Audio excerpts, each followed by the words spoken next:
There are some whores in this house.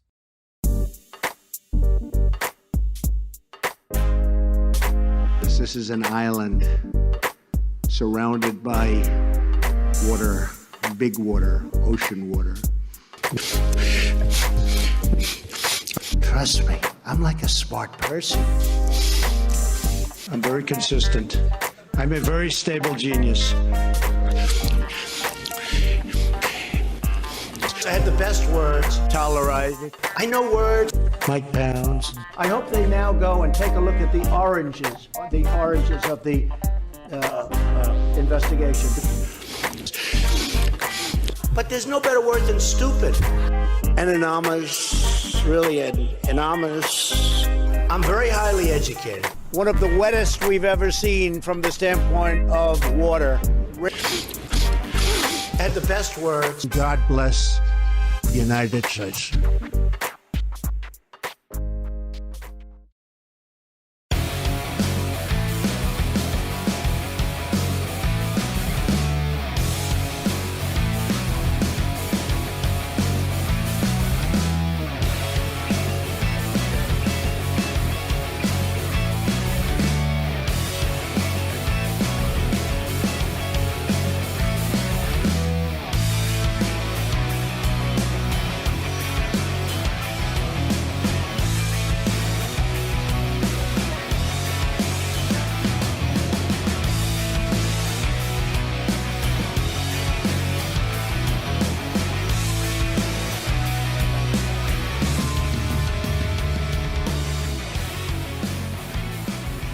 On the nation, Waldorf Nation. Hey, everybody, welcome to the show.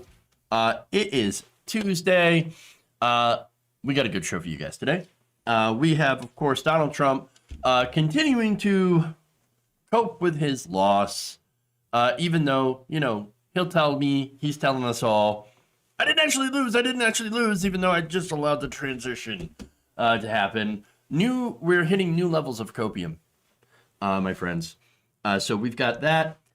We have a crazy actor being retweeted by the president as well. I'm going to talk about that. I'm actually going to break down a Randy Quaid tweet. The things that we do. But I felt compelled to talk about it. Then we've got Laura Ingraham finally accepting sort of the loss. We got Fox News kind of accepting a little bit. And then we're also going to talk about, of course, a stimulus. So Joe Biden is talking about a stimulus. And what is it going to look like? I can tell you what the economists would like out of the stimulus, and I'm going to tell you what we will likely get. So there's that. And then we'll make fun of Melania because she has come back with her war on Christmas. Fun times. All right. Anyway. So before we get into it, please like and share the stream if you haven't already. Helps us out as always. Cheers. You guys with the quotes. I love it. All right. Like and share. Help us out. Follow us on Twitch. Subscribe if you want to. That goes to help the show, of course. And hey, subscribe to the stream. All right. That said, let's do it. Let's jump in. Favorite segment, Tweets of Rage. All right.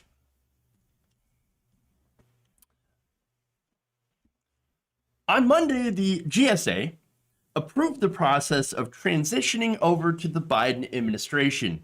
Yes, Emily Murphy finally signed the paperwork saying that, okay, now we are going to we're going to sign the papers of ascertainment and authorize the Biden administration to get access to a lot of resources. So now Murphy said in a letter to Biden, whom she referred to as the apparent president-elect, because that's exactly what he is now able to get access to millions of dollars in federal funds and other resources to begin his transition to power. Now, Donald Trump had some thoughts about that. First, here's what Trump said on Twitter. I want to thank Emily Murphy at GSA for her steadfast dedication and loyalty to our country. She has been harassed, threatened, and abused, and I do not want to see this happen to her, her family, or employees at GSA. Our case strongly continues. We will keep up the good fight, and I believe we will prevail. At what, really? Nevertheless, in the best interest of our country, I am recommending that Emily and her team do what needs to be done with regard to initial protocols, and I have told my team to do the same. Understand, that is basically as close to a concession you are going to get out of Donald Trump. You know what? I'll take it. Understand, know what's happening. He's using her as cover, right? And then say, but don't worry, we're going to fight. We're going to fight. We're going to fight. Fight what? It's over, dude. 9 more lawsuits in Pennsylvania just got tossed out. I believe it was yesterday. Michigan has certified the election. Georgia certified a recount. So not only did they have the first election, which was actually really close, I believe it was in 12,000 or so votes. So real close in Georgia. They requested a recount. They got their recount. And, oh, look at that. Biden still won. Biden won Georgia twice. Pennsylvania, earlier today, a couple of hours ago, certified the election. So far, we've got 17 states that have certified their election results. And we have more. Minnesota, Nevada, New Mexico, the District of Columbia, all won by Joe Biden, of course. They are all scheduled to certify today, along with Indiana and North Carolina, which went to Donald Trump. Now, right now, as the states certify, you're going to see, of course, those electoral votes go to more to Donald Trump right now. Because the big states haven't certified yet, other than Florida, which is a massive state when it comes to electoral votes. But as these other states come in, Joe Biden's going to get up to his 306, which ultimately, that's what he's there for. Because Trump has tried and failed to convince the electors to go for him and overturn the will of the people. So that's what's going on, right? And of course, once the states are certified, the electors will meet on December 14th, and will give Biden his 306 electoral votes. He is the president, and there you go. All of Trump's challenges, which have so far went down in flames, they have to be wrapped up all by December 8th. And at this point, all Donald Trump is doing is wasting time and money. Now, it's not his own money, obviously. It's Trump supporters' money. So they're sending in that, all their cash. They're digging deep, man. They're going in there, they're getting in their pockets, and they're giving to Donald Trump's legal defense fund, which, oops, by the way, is going to pay off Trump's campaign debt. For the most part, anyway. Oops. So look, overall, there's no hope for Trump. It's over. It's over. Look, as Pennsylvania District Judge Matthew Brand, a conservative justice, had blown up his claims with this ruling. Brand wrote in his order that Trump had asked the court to disenfranchise 7 million votes. Just 7 million voters. Okay? That is nearly the amount that he won by the way. I think overall, Biden won by, he lost by, Trump did. Trump got 6 million less votes. So 6 million, 7 million. I guess he wanted that extra little bit of buffer just to make sure, that he was asking for to disenfranchise, and it didn't work. Now, here's what his ruling said. One might expect that when seeking such a startling outcome, a plaintiff would come formidably armed with compelling legal arguments and factual proof of rampant corruption. I mean, again, that's what this is all about, right? This election, it's the most corrupt election in the entire history of the United States. So corrupt, so many false votes. Okay, well, where's the evidence? I'm dying to see this. We need the evidence. I don't have it. It's not really here. We don't have it. We don't have the evidence. Oh, well, if you don't have the evidence, there's no case. See you later.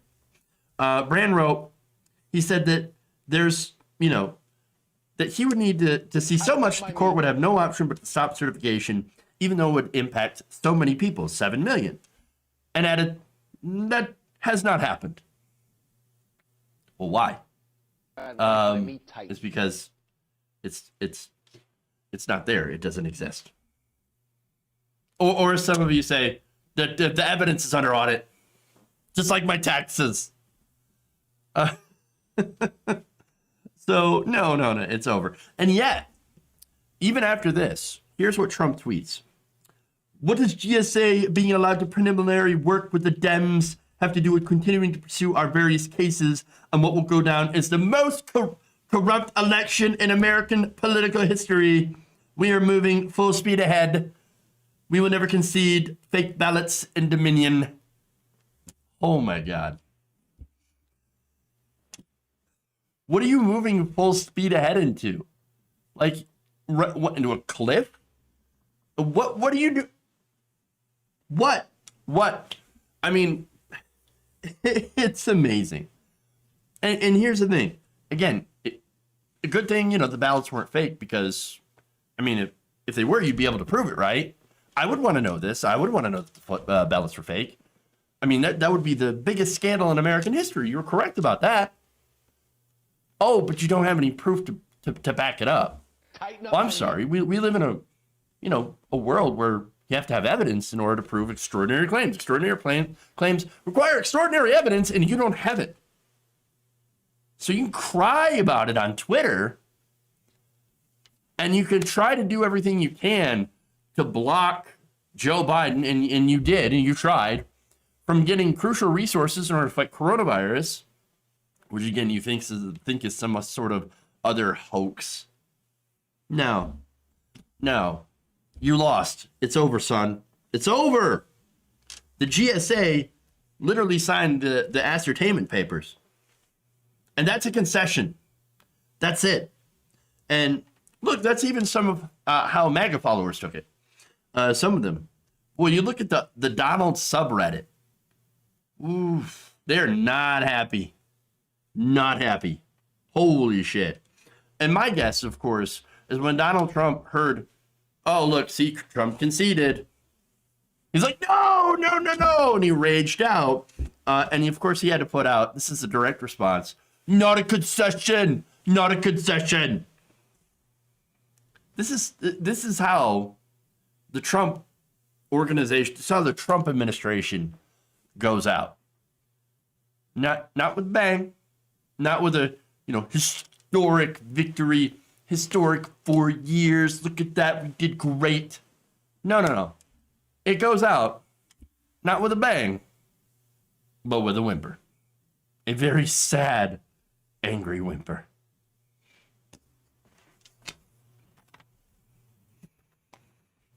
Oh. Speaking of sad, angry whimpers, we got more. All right.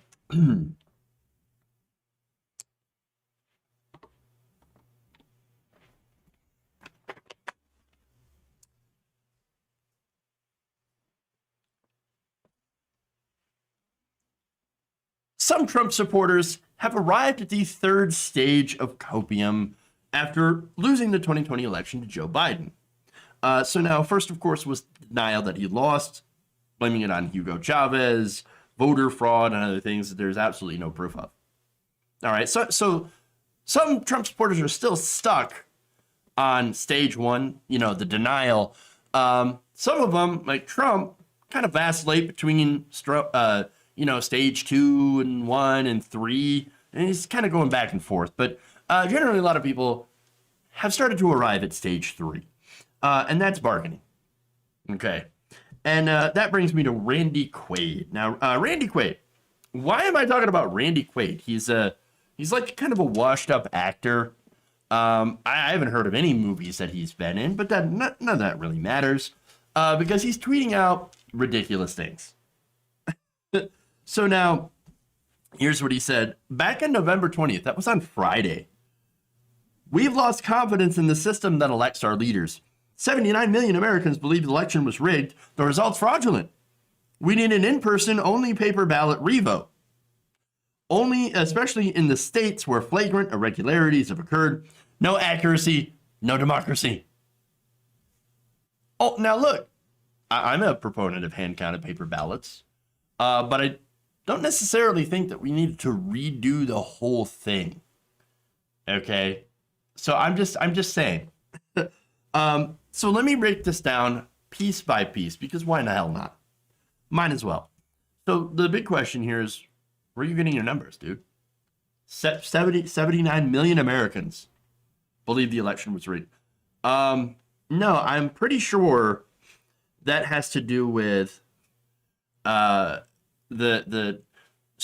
percentage of Trump supporters, Trump voters or Republican voters, that believe that the election was unfair, right? That it was fraudulent, it was rigged. That's a really high number of Trump voters. That is super high. That's the only thing I can think of, because other than that, I mean, 79 million people actually voted for Joe Biden. 73 million voted for Trump. Okay. How can more people who voted believe that the election was rigged? That doesn't make any sense. It's MAGA math. And of course it doesn't make sense. But okay. 79%. I think that's where the number comes from. I think we can all agree on that, essentially. Okay. Now, the whole premise here is that a lot of Trump voters think that the election was rigged and that they don't trust it. Well, okay, well, let's examine why, because there's, I think, a lot of different reasons. Why did he lose, for one? Well, it's because he's unpopular. I mean, he's never broke 50%. So he's done very unpopular things. Not a populist. He's not a right-wing populist, certainly not a left-wing populist. He's not a populist at all.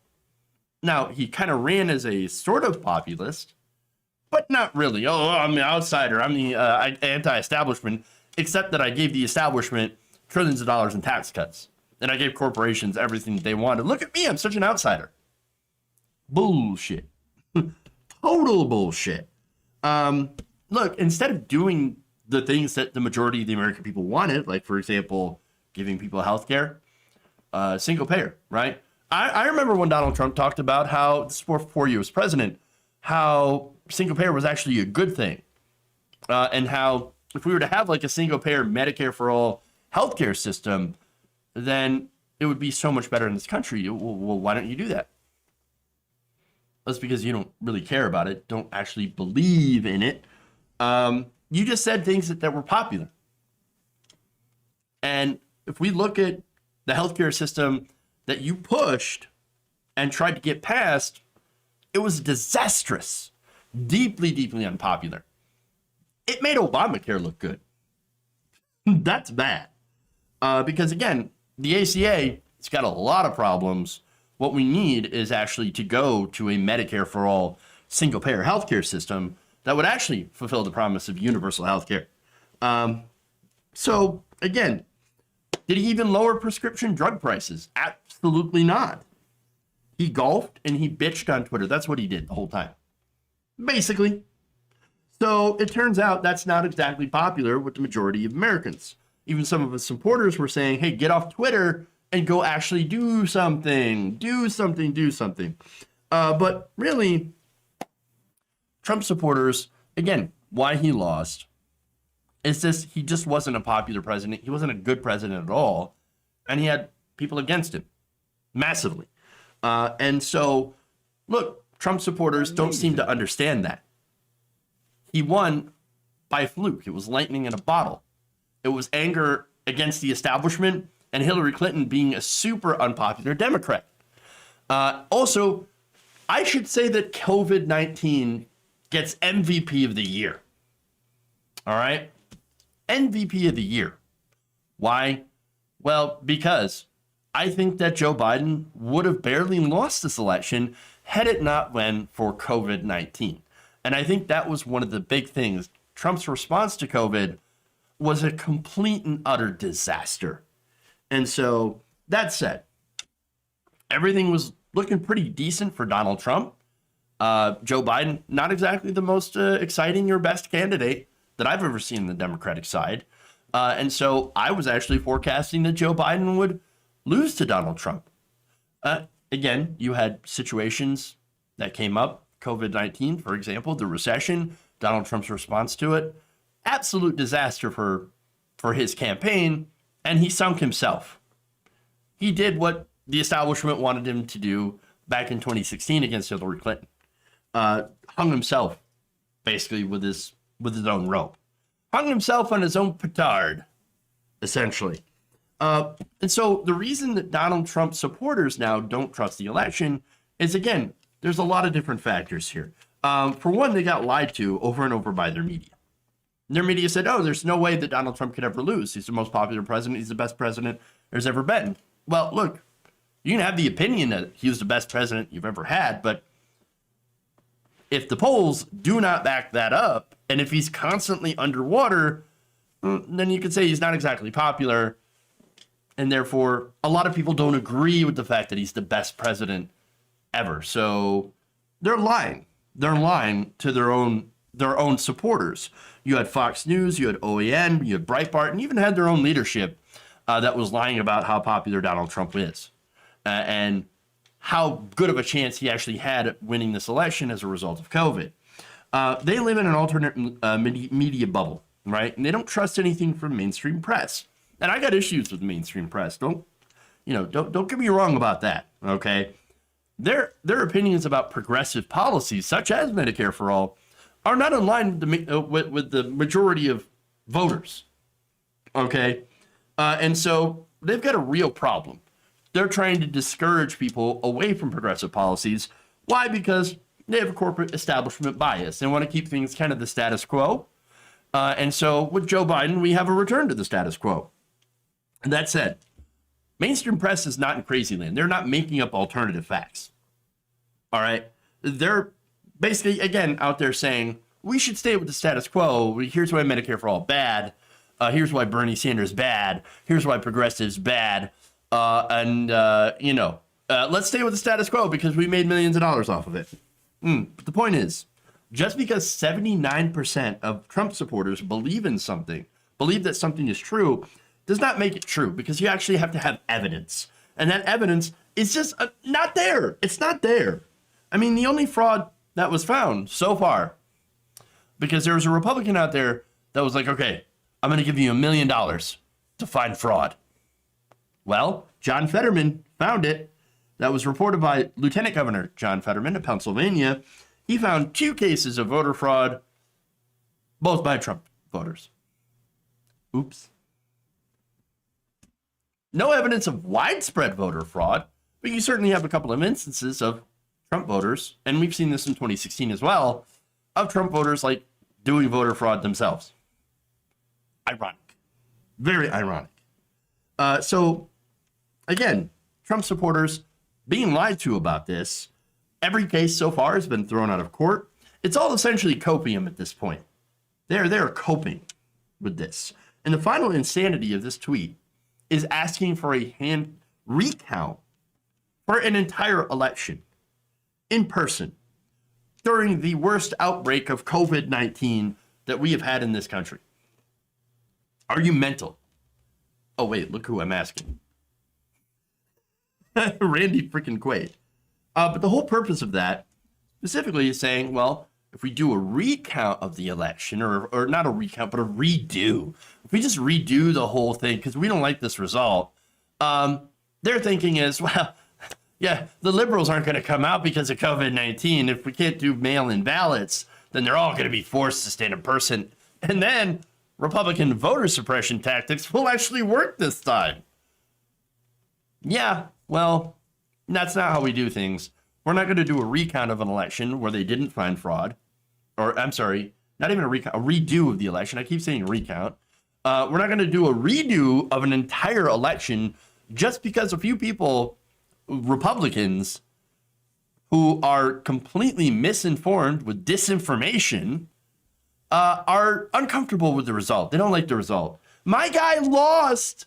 I can't believe my guy lost. Why? We should redo the whole thing. You want to take your ball and go home.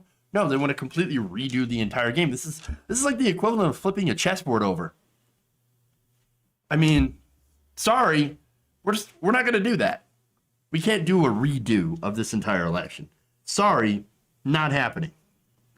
And look, here's the other thing. They say, well, vote by mail. So unfair. I mean, how dare all these Biden voters vote by mail? Well, Biden didn't tell his voters to not vote by mail. Donald Trump did. So, yeah, he's asking for a mulligan. That's what he's doing. It's a mulligan. Well, you don't get a mulligan on the election. Sorry. That said, widespread voter fraud, not proven in court. There's no facts behind it. If so, they would have presented that evidence in the numerous court cases that they brought alleging voter fraud. But that didn't stop Donald Trump from retweeting this garbage in order to keep this clown coup going. Here's Trump retweeting that tweet saying, "Are you listening, Republicans?" Should they? Why should they? All Randy Quaid is doing is posting conspiracy cope theories. And that's it. Here's what he said on November 21st. "I just see Americans rolling up for this election fraud. Do you?" Yeah, I mean, I don't see most Americans rolling over and wanting to disenfranchise the votes of millions of people in Democratic cities, primarily black and brown. These are Biden voters that, would be disenfranchised based on nothing more than hearsay and conspiracy theories. That's not what you meant. My bad. Of course. In fact, here's more. He said the less rush to complete their heist of this election. Oh, that's projection. Is the end game for them. It started with the theater of the fake impeachment. Now they want to jam through the certification of their election fraud. No evidence. Calling Biden president-elect, because he is, when legally he isn't. No, he is. That's fake news. In their twisted minds, the election is over, because it is. And they want their fraud certified like yesterday, because it should have been. Election fraud, Trump, Pence 2020. And here, this really encapsulates unfortunately, a lot of what Republicans think, these Trump supporters. 12 more years of Trump, then Pence will wipe the earth of the leftist scourge.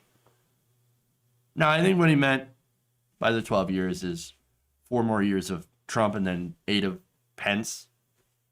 12 years. The math turns out. But that's insane. You're getting into dangerous stuff, okay? Literally advocating for wiping the leftist scourge off the face of the earth. That is a call for violence. The guy's lost it. Oh, well, to be fair, I am familiar with Randy Quaid never really having it, at least not for some time, seeing some of the other stories about him in the past. But anyway, you go through his Twitter feed, and it's just one insane thing after another. But understand, though, this is exactly the kind of mentality that we're facing. Democratic Party, Joe Biden, I'm not unifying this. There's just no way in hell. Stop asking me to unify.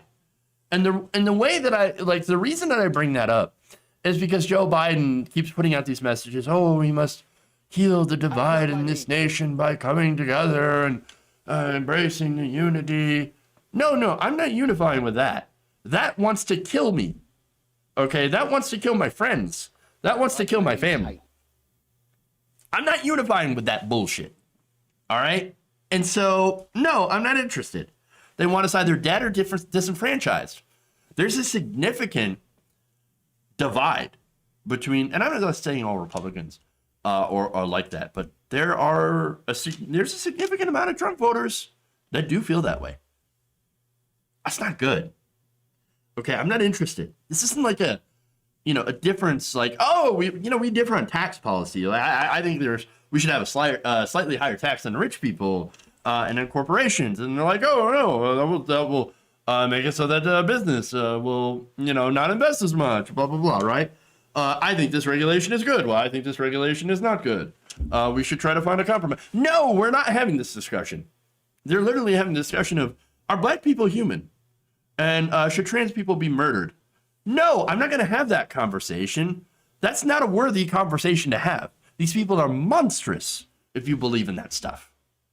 And I'm not going to unify with that. Not interested whatsoever. Okay, they are a cult. This is cultist behavior. They don't care about facts. And here's the thing. Here's why people love Trump so much, right? This guy who's never worked a day in his life at a real, at a job where you have to go in and you have to actually work 8 hours, busting your ass.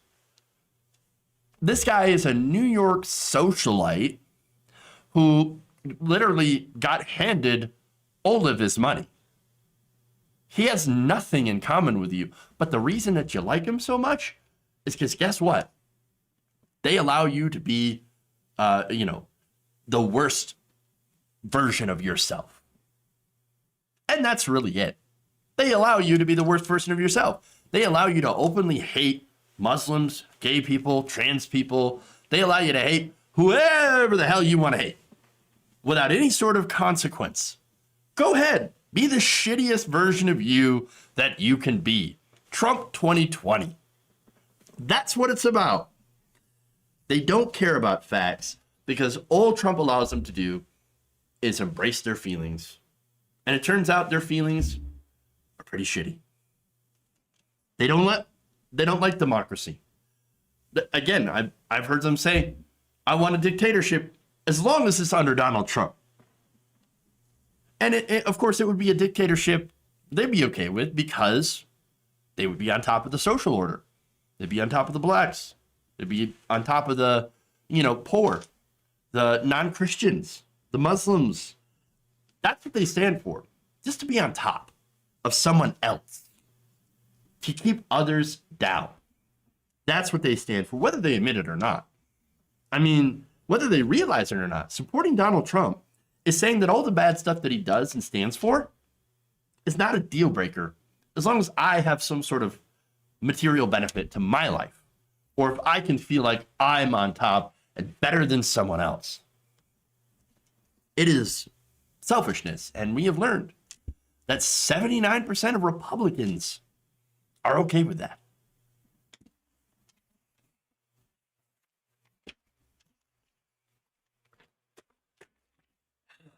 All right. Yeah, as Void Queen says over here on Twitch, hold on. You can't unify with people who want you dead. True. Very true. That said, let's go from copium to another stage of copium. Acceptance.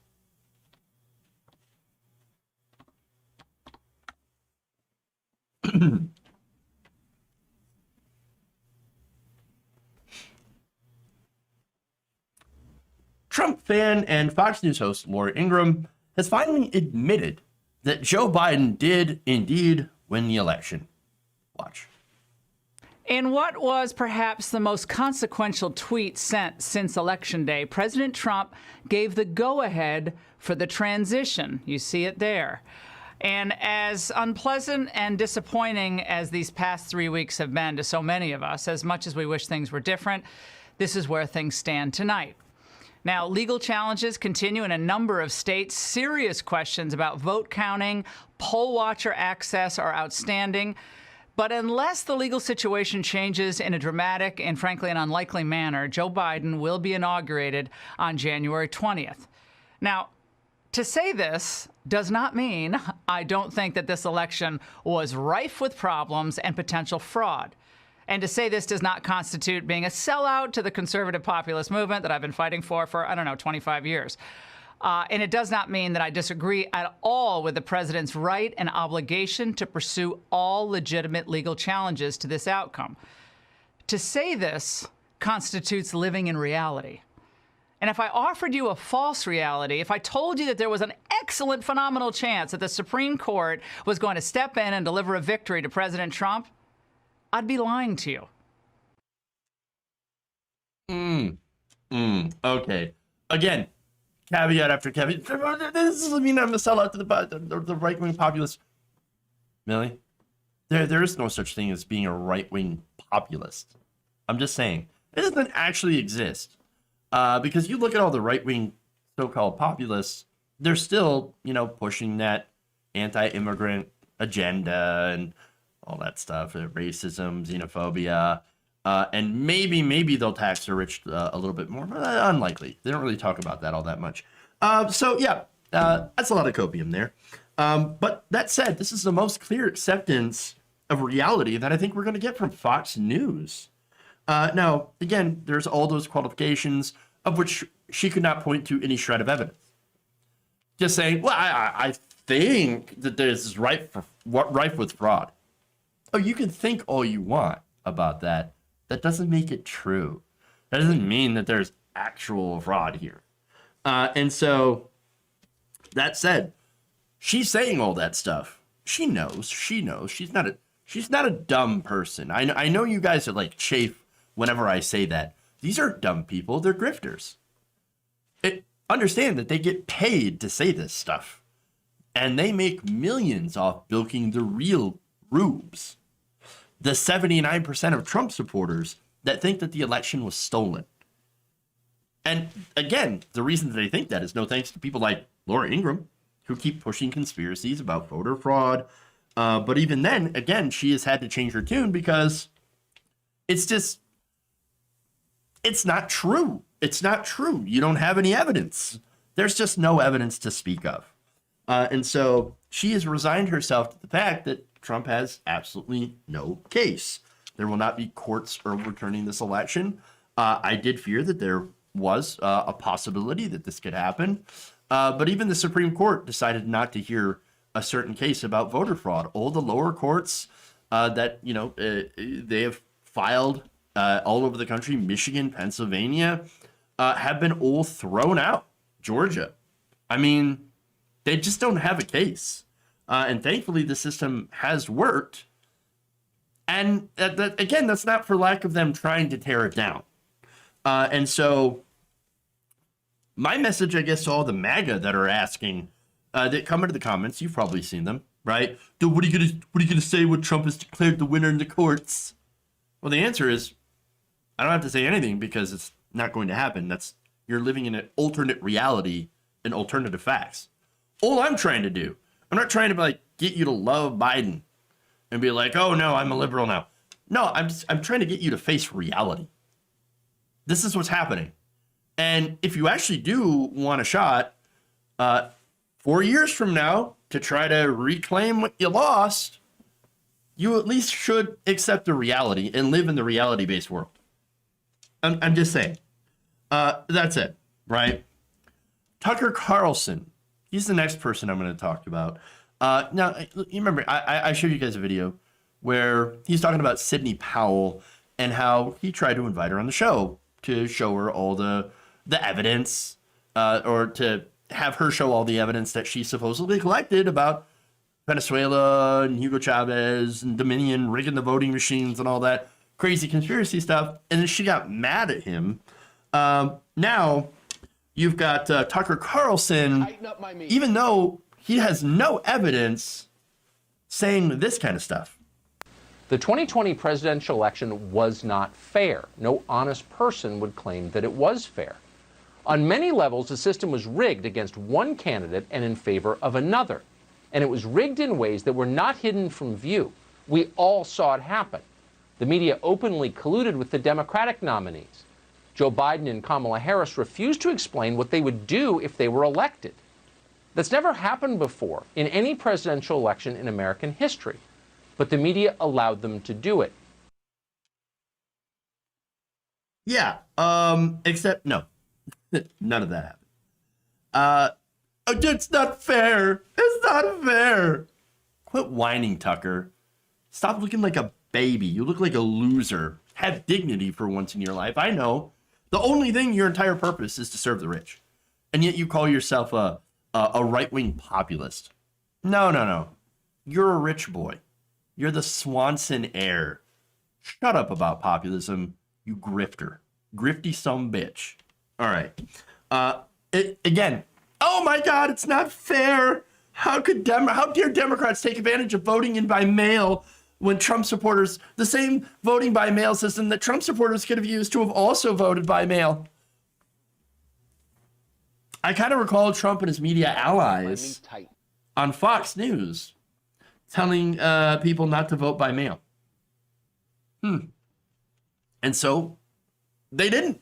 They didn't vote by mail. Not in like significant numbers, not compared to Democrats.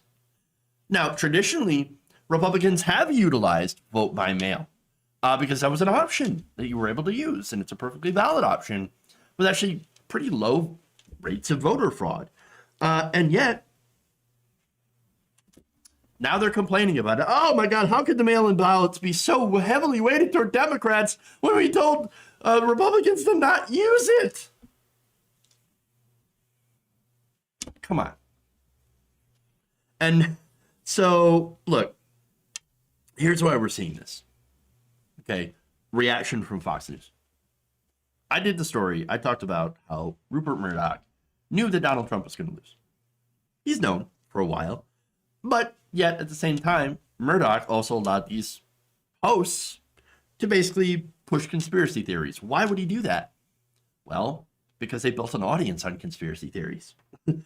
Tucker Carlson may be a beta bitch for rich people, but he's also happens to be the most watched person on cable news. And so, look, Laura Ingraham gets a pretty sizable audience as well. I mean, I would kill for half those numbers that Laura Ingraham gets. But at the end of the day, the donors do matter, and the donors were not happy.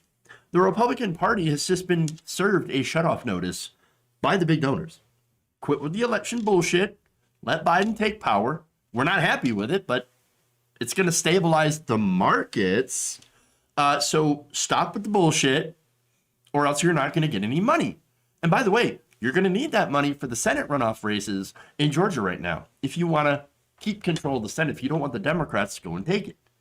So say whatever you got to say to keep your audience, because right now I don't envy their position. Okay? I do not envy their position. Laura Ingraham, and it's kind of like a self, they did this to themselves. Overall, Fox News as a whole, by pushing people into this alternate reality. Now they got to be like, we're accepting reality because we don't, Joe Biden did win and that's real life. But at the same time, they're still have to go and pander. You know what I mean? Pander to the audience that they created by saying, well, I mean, I still don't trust the election results. So, I mean, what are you even going to do, right? I got to tell them. I got to tell them the stuff they want to hear, or else they're going to tune out and run to OAN, who still right now is saying that Donald Trump has 410 electoral votes. What? Not even close. Not even close. Again, they live in a complete, utter different reality. But there's OAN, and then, of course, you also have, Newsmax. That both of those networks, by the way, OAN and Newsmax, are looking to oust Fox News as the major conservative net, just like is trying to be the new Twitter for conservatives. I give Parler a good 6 months before everybody there runs off and says, well, this is boring. There's nobody here except us with our conspiracy theorists, Milo freaking Yiannopoulos, and that's it.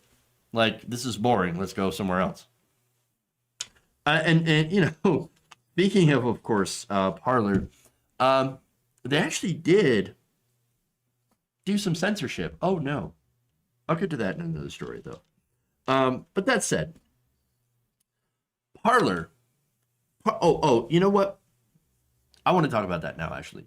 Parler is, again, where these conservatives are running to, right? Now, I just mentioned how there's the donors, right? Well, one of the biggest donors are the Mercers. Those were the biggest Trump donors.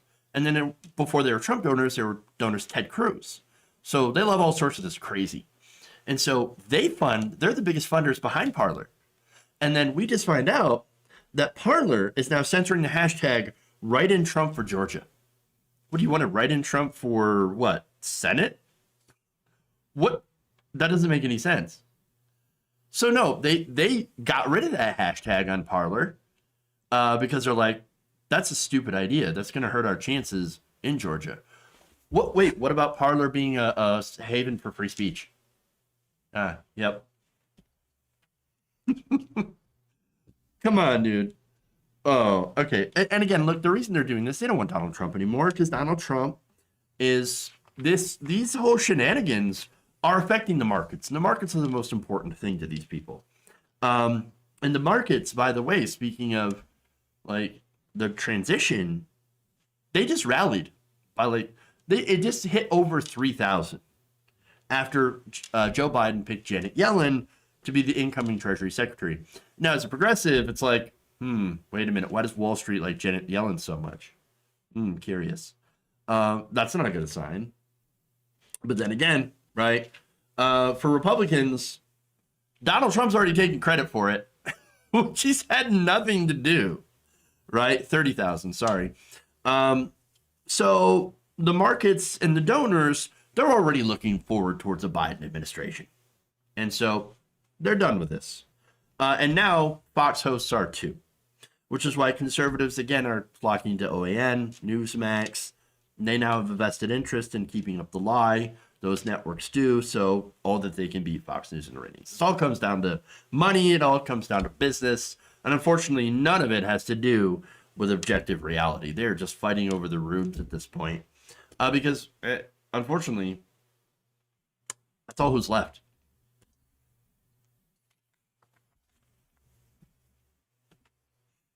All right.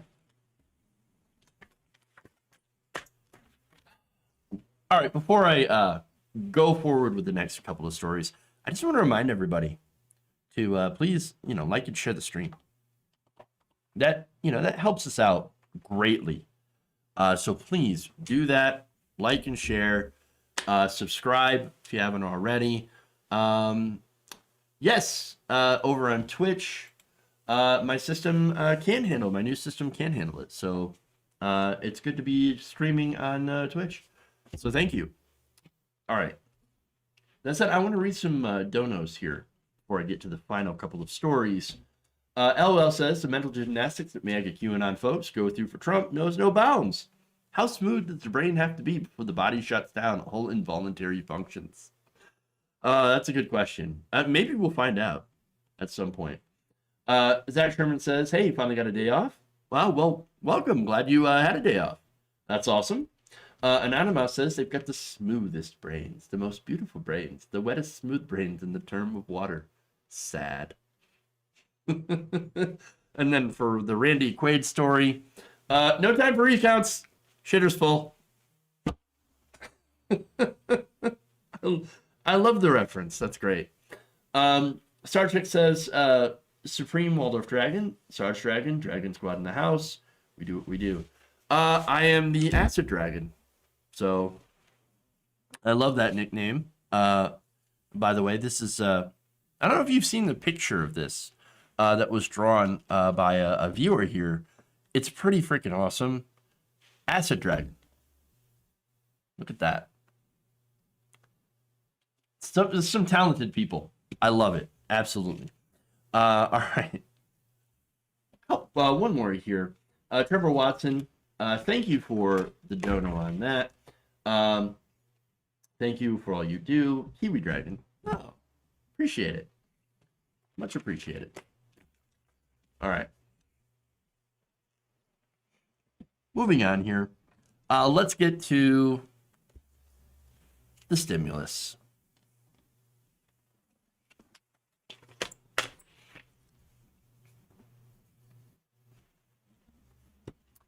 Economists are now calling on Congress to pass a massive coronavirus stimulus package before the end of the year.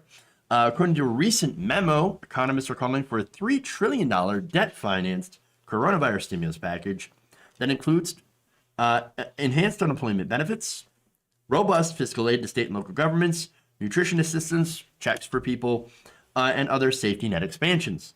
U.S. Economic Policy Institute Research Director Josh Bivens tells Congress to use that, go big, and stay big, and be very slow when turning off fiscal support. It says that we need roughly $3 trillion in debt finance support, fiscal support now. The first $2 trillion hitting the economy between now and mid-2022 is necessary to avoid another crushingly slow recovery and ensure a return to a high-pressure, low unemployment labor market by mid-2022. So now he's using the example of the actually really low stimulus given during the 2008 financial crisis, where Obama unfortunately did not bail out regular people, and the economy, of course, suffered for it. He continued by saying, the Senate's failure to provide crucial relief and recovery aid has left families without a lifeline and will severely damage prospects for recovery. Policymakers must prioritize high-pressure labor market characterized by low unemployment and strong public investment. So that is what economists are looking at, right? Let's go big. Let's go big. Let's do a stimulus that actually helps people and matters. Now, what would it look like? Well, in there, of course, you have the $600, the return of the $600 a week federal boost to unemployment until mid-2022. So all throughout, like the end of next year and all throughout the entire year till around July. So that is very significant. They would also give about $500 billion in aid to state and local governments, which of course need it as a result of these shutdowns. $100 billion for SNAP program, as well as for rental assistance, public investment in early childcare and education, and also climate change. You'd have mitigating greenhouse gas emissions that ramp up immediately and reach peak levels of $400 billion annually by the fourth quarter of 2021. That will be part of this. Bivens also said that you need sustained fiscal support instead of relief that expires before the economy has recovered. He says policymakers must not phase out funding too quickly and must continue fiscal support to the end of 2024.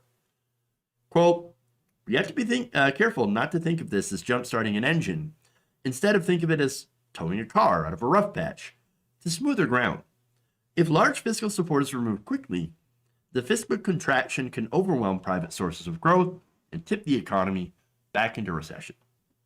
So, look, as far as this is going, I agree we should go big. Go big or go home. But of course, most of us are already stuck home. So we should just go big. Speaking of people that have gone home, Congress has gone home. But we'll get to that. All right? So, look, I think that stimulus should go further than what they're proposing. I think that we should have $2,000 per person in a UBI as well, rent and mortgage cancellations, complete student loan forgiveness, just forgive it all. All right, cancel it. Just cancel it. Okay. And look, if you do that, the economy will explode in a good way once COVID is over. I mean, again, that's for student loans itself. That's over like $1.5 to $1.6 trillion that people could put back into restaurants and local businesses that wouldn't have to go to student loan relief or, student loan servicing. Yes, we could do something like that. Could you even imagine?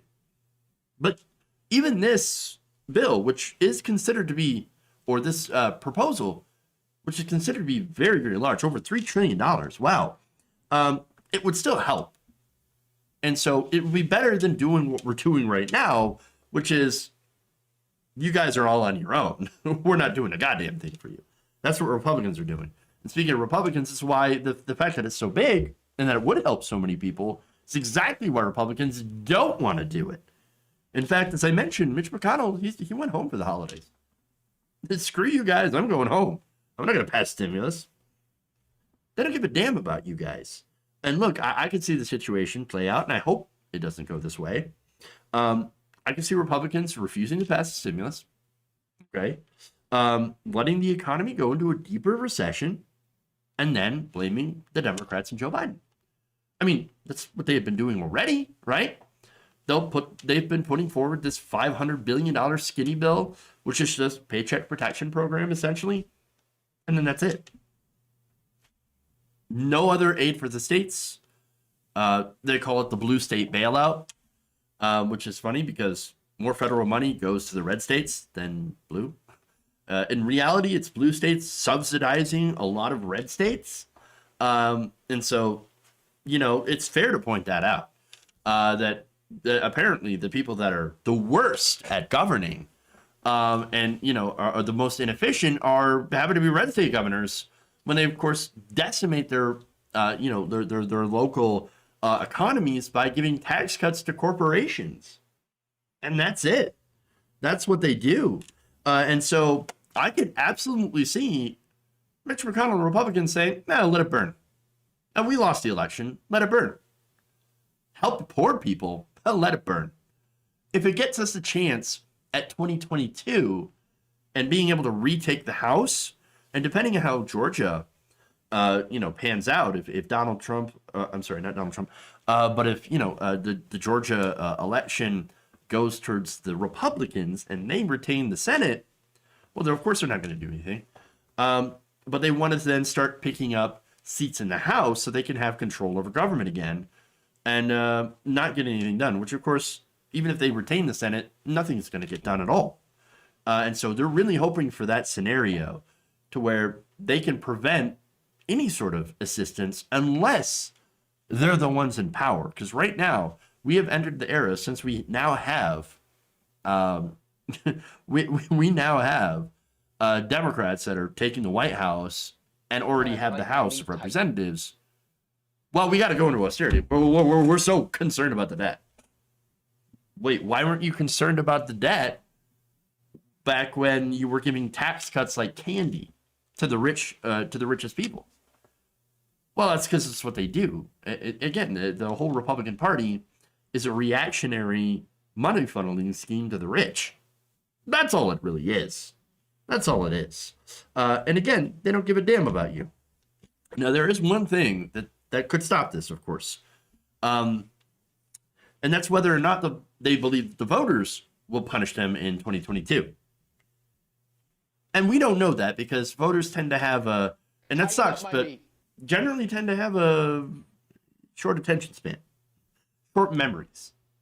So, or more importantly, the donors, because those who really control the Republican Party, they tell them, no, you have to vote for stimulus because it's upsetting the markets that we don't. Again, that's how we got stimulus last time. And that stimulus bill was still a massive giveaway to the rich, where they tried to not have $600 unemployment benefits put in, but Bernie Sanders, he fought for that. And we ended up getting that. And so, but overall, CARES Act was a gigantic giveaway, transfer of wealth to the corporations. And so the donors, of course, are going to want another one of those, even if Mitch McConnell doesn't want to help regular people. So those are the scenarios that Republicans will pass stimulus, and it's not going to be $3 trillion. It's just not. Okay? It won't even be $1 trillion. I can almost guarantee that. There's some reports that the Biden camp, and by the way, they're disputing this, okay, of Biden wanting to pass something more like the Republican skinny bill. In fact, this is according to Forbes. Biden aides are lobbying Democrats in Congress to lower their expectations for a next stimulus package in an effort to bring Senate Majority Leader Mitch McConnell to the bargaining table.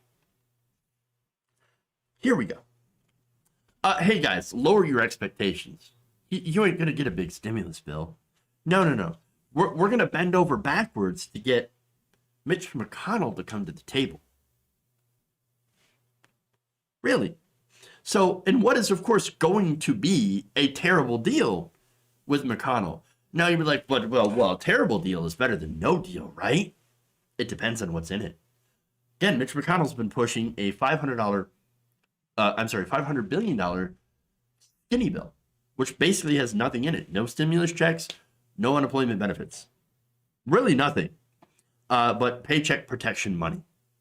And so what I'm seeing, and this is a new analysis from Goldman Sachs, they say that Congress would pass a $700 billion stimulus package. Oh, that's great. Maybe there'll be some $1,200 checks in there. Maybe. Well, I don't really know. Now, a Biden spokesperson, Andrew Bates, to be fair, denied Politico and the New York Times reporting on Monday. telling Politico the president-elect fully supports the speaker and the leader in their negotiations, which surprisingly, look, Pelosi and Schumer, they have been asking for, first they asked for 3.5 trillion, and that was too much. So now they're like, okay, we're going to come to Republicans now. We're going to ask for $2.2 trillion.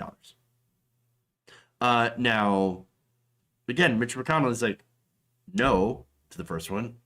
Hell no to the second one. No, you're going to come to us. You're going to come to us. And guess what? Biden wants to go to him. But surprisingly, Schumer and Pelosi haven't. Now, I don't know how long that's going to last. I don't know. We'll see what happens. But I do know for certain, at least, I'm going to predict that we are not going to get a stimulus in this lame duck session before Biden comes to power. I don't think Trump's going to sign one. He's got no, like, again, he's got no desire to do so. He's bitter, man. He lost. He's like, what do I care? I'm not going to sign a stimulus. No, you guys fired me. Like, I'm too busy fighting and losing my ass in court. So, not going to happen. I don't care. And look, again, because Republicans don't give a damn, we're not going to have a stimulus before Biden takes power. And even if we do, it is going to be massively watered down. At least until the markets get involved and say, no, actually, we should have a massive stimulus. And yes, that means also stimulus checks for every American. And so, I don't know. But let me go to, before I wrap up this story, what AOC had to say. Alexandria Ocasio-Cortez. Here's what she said. People across the country are going hungry. COVID is set to explode. And Mitch McConnell dismissed the Senate last week. I don't know how these people can sleep at night. I really don't. Well, Alexandria, I would guess that they sleep on piles of money stacked on top of the bones of poor people. I'm just saying. Seriously, though, they don't give a damn about you, these Republicans. They never have. So don't count on them doing the right thing unless they get some sort of benefit. And so all I can say on that is buckle up. The holiday season is going to be real rough. Between COVID and the recession, yikes.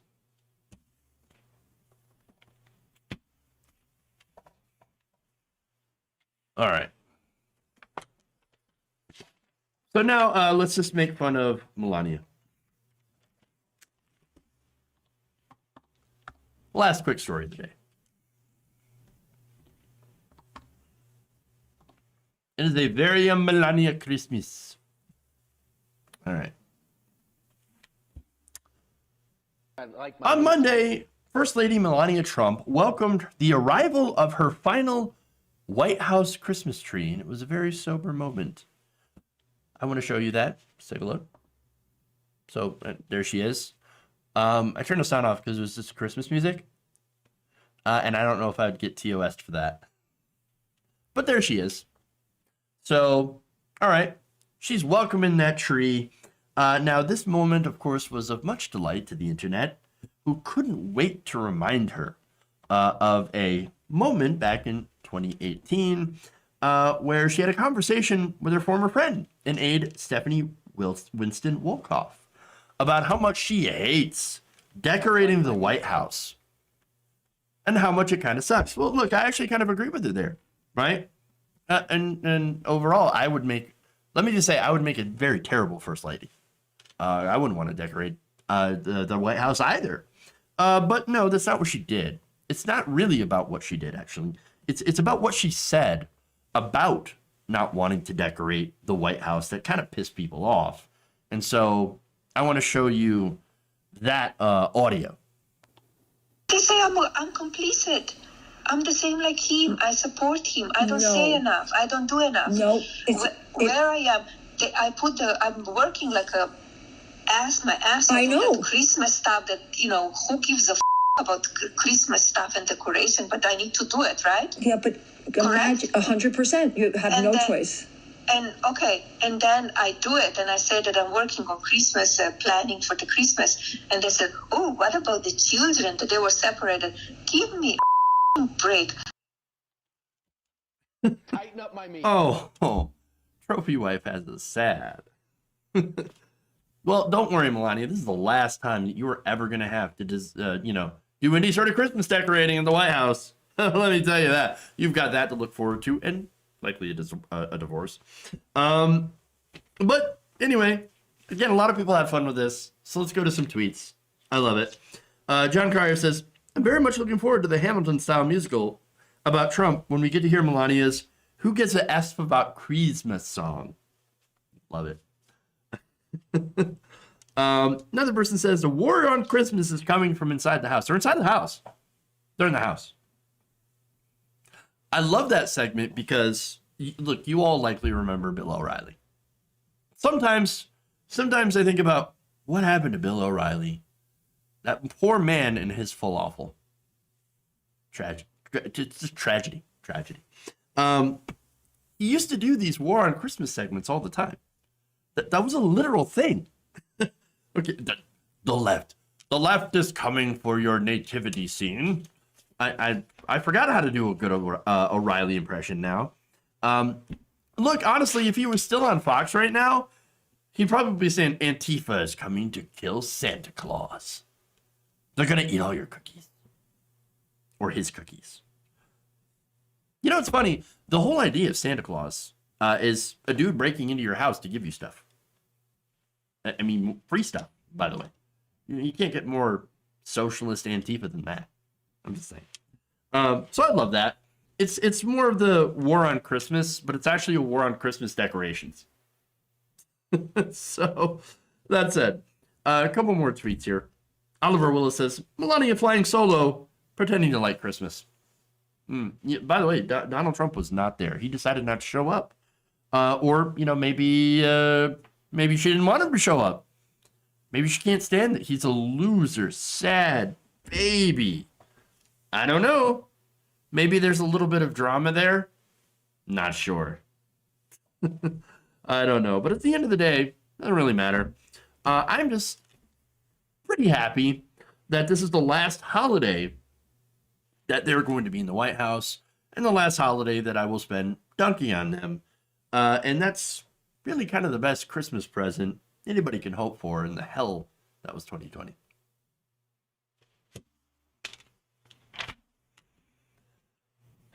All right. That's all I got for you. A couple more donos before I go. So I want to get them all. Jedi Protector just adds, we don't need another wave of Hoover Towns due to the GOP incompetence. We'll just call them McConnell Towns. Turtle Towns. Turtle Town. There you go. All right. I think that was a pretty good show. Please like and subscribe if you haven't already. Consider supporting us on Patreon. It's patreon.com/Chef Waldorf. Or become a channel member by hitting the join button below. Follow us on Twitch as well. Oh, thank you, Moddy Mouse, for subscribing at a tier 1 over on Twitch. You're awesome. Thank you for helping independent progressive media. All right, well, that's it, guys. Another show tomorrow. Of course, shortened week means we'll have a show on Wednesday, but not on Thursday and Friday. And the jury's out on Monday. But we will see you definitely next week, back to normal shows, at least until Christmas comes around, which we'll get to that schedule when we get there. How about that? We'll figure things out as we go. But anyway, thank you. Love you guys. Love you all. And remember, change begins with you. Good night, nation. You have a good one. Stay safe.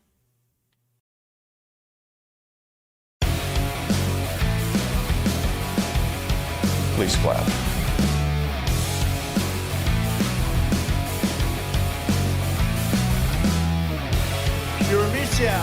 Purvicia, they say, pronounce it Purvicia, a real beautiful company.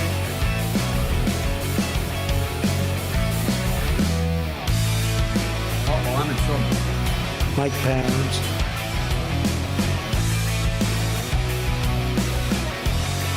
I have not wrote this conversation. There's some whores in this house. Wet ass P-word.